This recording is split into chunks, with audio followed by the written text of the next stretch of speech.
bad publishers, bad practices, bad games, and good advice. Cutting words.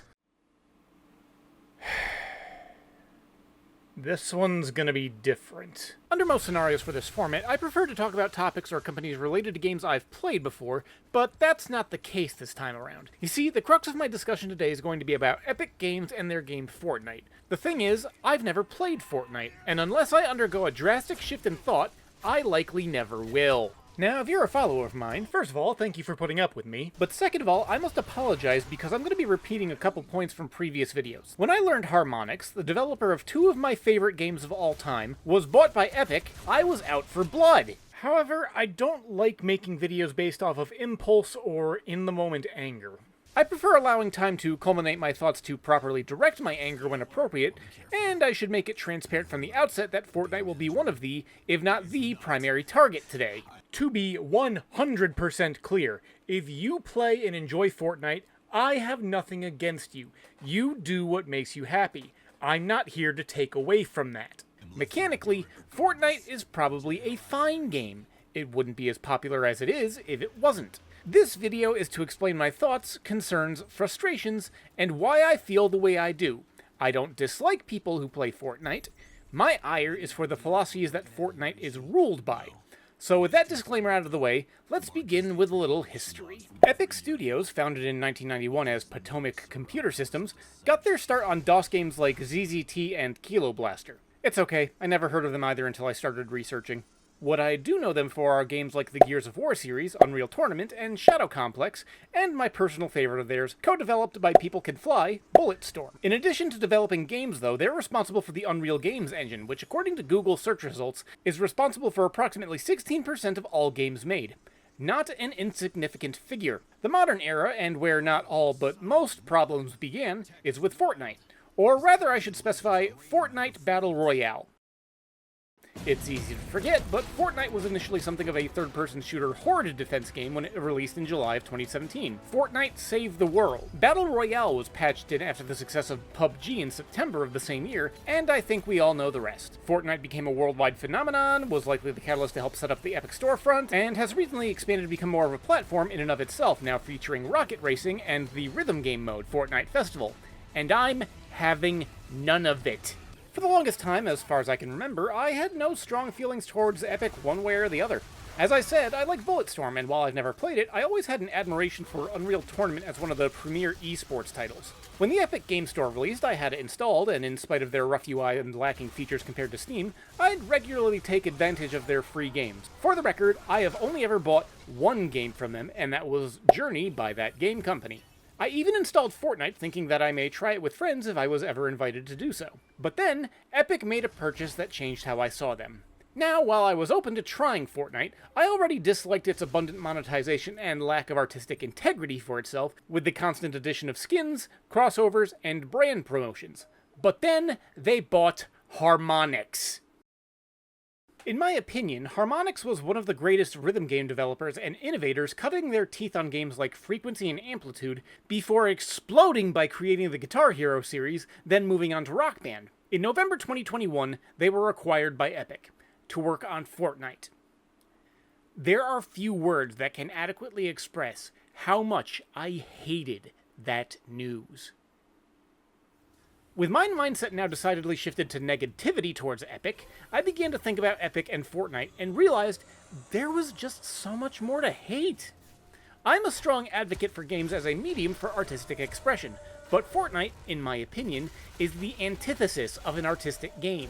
It has no desire to maintain a solid vision for itself.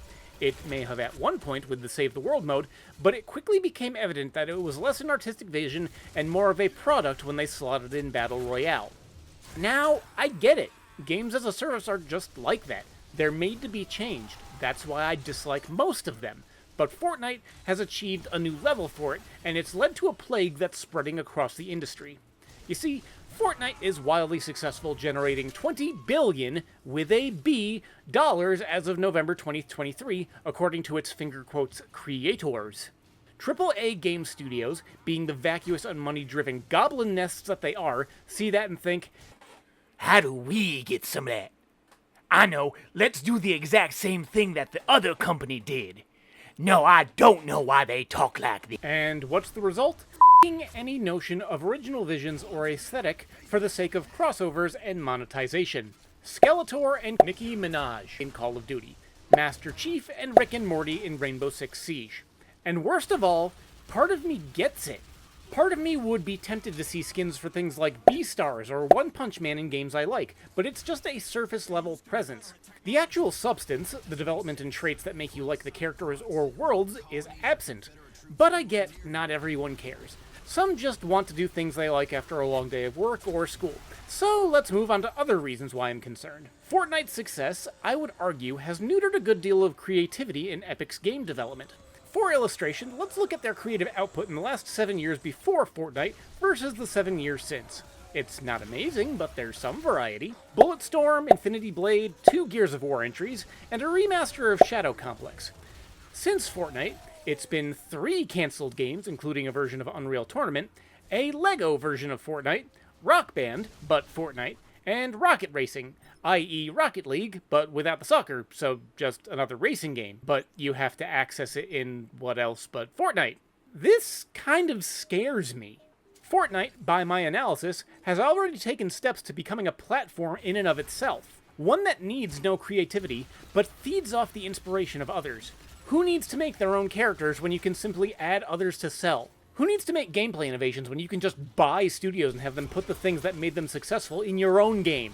This is why I mourn Harmonix. Rather than move on to newer, exciting projects that continue to add to the rhythm genre, now their job is to do Rock Band again, but with Dragon Ball Z characters. Even I'll admit, maybe funny in the moment, but devastating to anyone that understands the legacy of Harmonix. And mark my words, there will be more casualties. With its shift to a platform rather than a single game, no genre is safe. Fortnite branded action RPGs, turn-based RPGs, simulators, 2D fighting games, mech piloting games, survival horror, platformers, visual novels, or even strategy games. Every single one crafted to feature as many characters as you can buy, but soulless and vapid in its own right. I briefly alluded to it before, but I'll say it again out there. I don't just dislike Fortnite. I fear it. Why? Because it's the goal of late-stage capitalism, the achievement of the perfect product, the end game of neoliberalist ideas without any of the hang-ups of creativity. And I'd bet it's gonna hurt Epic if they don't change. Epic, with the success of Fortnite and founding of their own games distribution service, seems to be not entirely dissimilar to another company I follow, Valve. Don't get me wrong, Valve has plenty of their own issues I could levy criticisms at, but at the end of the day, they still have creators and try new things. To draw parallels, Valve found massive success with their games, used that to launch Steam, and now sits at the top of the PC distribution pyramid while never settling. They take 30% of every Steam transaction, and as much as they could get away with never having to work a single day beyond server maintenance, they don't stop. They improve Steam. They develop hardware. They've released one of the most acclaimed VR games as a continuation of one of the most beloved game franchises in history. Granted, you have to yell at them for months straight to get them to fix their multiplayer games, but they have never entirely stagnated from a creative standpoint. Epic, by comparison and outside of the Unreal Engine, while nowhere near as long, has thrown all their chips on Fortnite and are seemingly going to ride it until they can't anymore.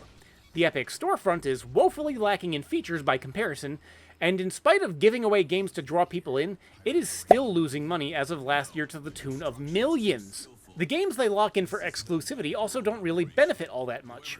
In spite of being available for a year on Epic, Kingdom Hearts, when it arrived on Steam, sold gangbusters. Journey is the only game I bought there, and when it came to Steam, I never paid for a single thing on Epic again. I'm aware that some games I enjoy aren't immune from the criticisms I've levied.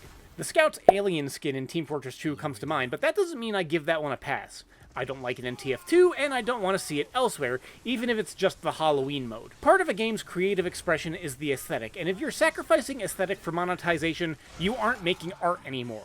You're making product, and if we just keep settling for product, then we will all end up losing. And more than anything, I'd like to be wrong. I hope I'm wrong! I would love for nothing more than to just be a scorned Harmonix fanboy, angry that the big kid took his toy and went home. But am I screaming into the void for nothing, or do you see the same things I do? Let me know in the comments. And now, if you'll excuse me, I have some angry energy to expel on a treadmill. Hey, thanks for sticking around all the way to the end. Remember that I give away Steam keys with my regular weekly uploads, and all you have to do to enter is leave a comment and have contact info on your YouTube profile. But as always, thanks for watching and keep your head on your shoulders.